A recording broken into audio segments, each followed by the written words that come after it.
بعض دفعہ انسان کسی شخصیت کے بارے میں ویسے ہی کلام کرنا شروع کر دیتا ہے، یعنی کہ اس شخصیت کے بارے میں پڑھتا نہیں ہے۔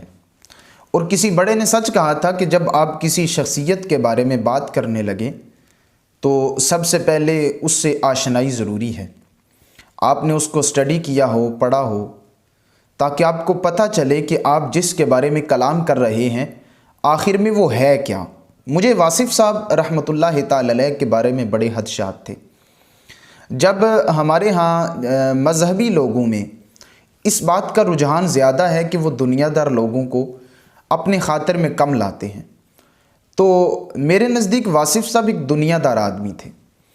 تو جب کوئی بندہ مذہبی آدمی واصف صاحب کے نام کے ساتھ رحمۃ اللہ تعالی علیہ کہتا تو مجھے بڑی تکلیف ہوتی کہ ایک دنیا دار آدمی کے لیے اتنا پروٹوکول۔ وہ دنیا دار آدمی ساری زندگی پیسہ کماتا رہا، ساری زندگی ویسے ہی بس۔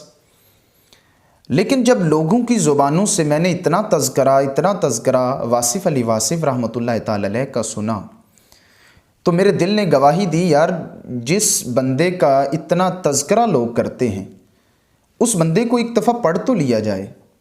پڑھنے کے بغیر میں کامنٹ دیتا ہوں، رائے قائم کرتا ہوں، تو ایک دفعہ پڑھ لیا جائے۔ تو واصف صاحب رحمۃ اللہ تعالی علیہ کے بارے میں نے پڑھنا شروع کیا۔ یقین مانیے کہ میں نے واصف صاحب کے بارے میں پڑھا اور واصف صاحب کو پڑھا تو مجھے اتنی چاشنی، اتنی لذت، اتنی اچھی کیفیت محسوس ہوئی کہ واصف صاحب ایک عام آدمی نہیں تھے، واصف صاحب ایک دنیا دار آدمی نہیں تھے۔ اگرچہ ان کی جو رہن سہن تھا وہ ایک دنیا دار والا تھا، لیکن واصف صاحب رحمۃ اللہ تعالی علیہ عشق میں ڈوبا ہوا شخص جس کا نام واصف علی واصف تھا۔